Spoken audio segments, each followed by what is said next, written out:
Yo, this one here's for all my dogs locked down in the pen. My cousin Snoop, Big Mane, Bruce Peterson, Strawberry, Sam Wu, Lil Meechie. What y'all thought I forgot about y'all or something? Gorilla Records is in full of busy. It's going down for the new millennium, baby.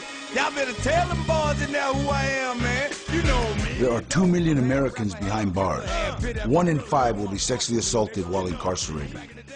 The victims tend to be newcomers, non-violent drug users who have doubled the prison population over the past 10 years.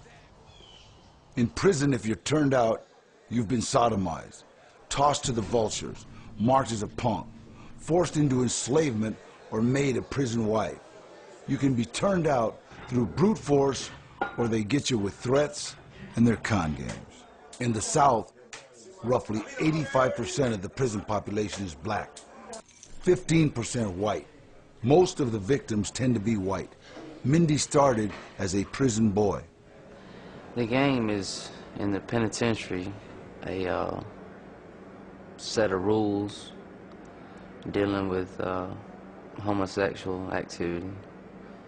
You know, you got what you call boys and sissies. Then you got your man. Your man, the penitentiary daddy, the sissy, the reigning queens, the boys, punks, turnout errand runners. I was looked at to be turned out, you know, what they call fresh meat. I've had knives pulled on me. I've been told that I'd be on TV, you know. My folks would see me on TV, dead, you know, murdered in Limestone Penitentiary. Limestone is the largest lockup in the nation's poorest prison system. 98% of the inmate population is dirt poor. So there's no such thing as pleasures in prison. Sure, I might be able to eat me a hamburger once a week if I know the right people. But that's nothing. That's nothing compared to sleeping up under air conditioning. That's nothing compared to watching the NBA Finals on a widescreen TV. This is a world within a world. You got everything under the sun here. You got homosexuality, run rampant. You've got gambling. You've got gangs. You got everything. See, now is my name. I'm dipping hoes in my game. My place got Mobile, Alabama. Is the state that I claim. Where the niggas back still. Junk food and toiletries from the commissary serve as legal tender in prison. Cash money is illegal, and any item not purchased from the prison store is contraband. So bags of instant coffee and candy are the money in the underground economy.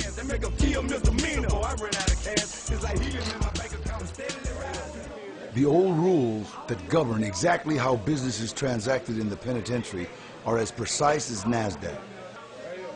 The hustling part is because people don't have any money. This is how the game works. No, I ain't got no means of money. I got a box full of candy back there. Cookies, Zuzus, and Wham Whams is what they call it. I'm gonna loan it to another inmate. I'll let you get a pack of cookies for 2 packs back next week. If a man borrows too much stuff, it gets too far in debt. Either you fight for it and let him know, I'm not gonna pay you, so me and you just gonna have to whoop each other's ass and we're gonna go to lockup, or we're gonna go back here and fuck, just ever how you wanna do it. That's the way it works. He might have borrowed 10 suits and ended up fucking out his ass the rest of his life while he's here on account of 10 suits. Got him that way. Because 10 suits, if you can't pay it this week, it's gonna cost you 20 suits next week. And the week after that, it's gonna be 40 suits. So sooner or later, the man's gonna step to you and tell you, hey, I'm tired of your shit. Mindy was preyed upon by convicts who used the boo game. The boo game consists of terror tactics and loan sharking to turn a guy out. One of the first things they're gonna throw up is the stuff they've given you. You know, you owe them for that. And then they kind of put the boo down with it, the boo game. And to where you owe them that plus interest, you know. They try to get you in a bind. Race, gang membership, smarts, black market profits all determine who's on top. Mark Moore, serving 20 for a gang shooting, was feared and respected at Limestone Correctional. Mark would become Mindy's man. Mindy, that's his nickname. I gave him that nickname. He was my baby. I was comfortable with him. In prison, your boys or your sisters, that's like your wife or your woman on the street. On the streets, green money will get you whatever. In prison, the more coffee you have, the more cigarettes and bullshit you have, it gets you what you want. Gorilla Records is in full of busy. It's going down for the new millennium, baby. Y'all better tell them boys in there who I am, man. You know me, if you don't. Mark was notorious. He thrived in Limestone's Wild West atmosphere.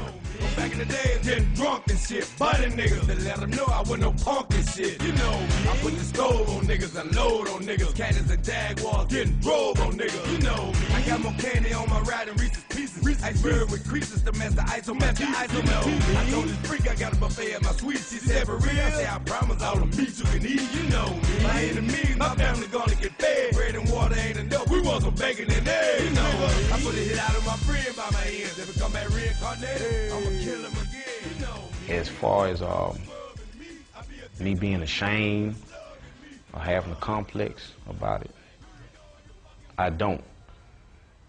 Because I'm a strong believer, if you got to be ashamed of something that you do, you shouldn't do it. This society away from society mirrors the actual society out there.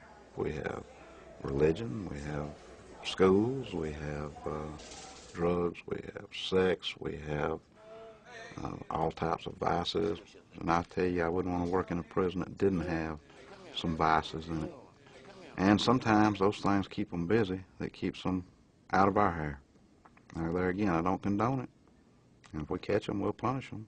But I know it goes on, and it probably does have some element of helping us keep control.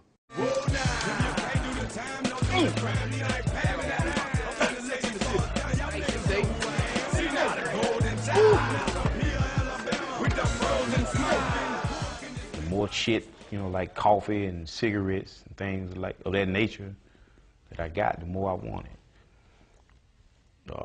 The more boys that I picked up, the more I wanted. It was like it became a challenge to see a pretty little young boy come in and everybody shooting at him, everybody trying to get him, everybody trying to pull him in. So it became a challenge. It made my dick hard to chase him, to see if I could get him before anyone else. I met Mark on the chain gang. I would say it was in '98. I wouldn't talk to him for the first couple of days because I was too scared. But then after that, I kind of loosened up a little bit and I got high with him. He was running a store, and I had a person I was looking out for as far as loaning him stuff. So I'd go to Mark and get stuff and then loan it out for a money order or whatever, and just pay Mark off. So that's how we got acquainted, was just through business. He came to me, Mindy came to me and requested to be with me, you know what I'm saying? Which was rather strange because this was like the first guy that ever pulled up on me and said, hey man, can I be with you? So it was rather shocking. So we ended up doing a business transaction on some money, and he asked me if I would do something for him. And I told him yeah. Of course, at the time I said that, I didn't have that in mind, but that's what it ended up being. So,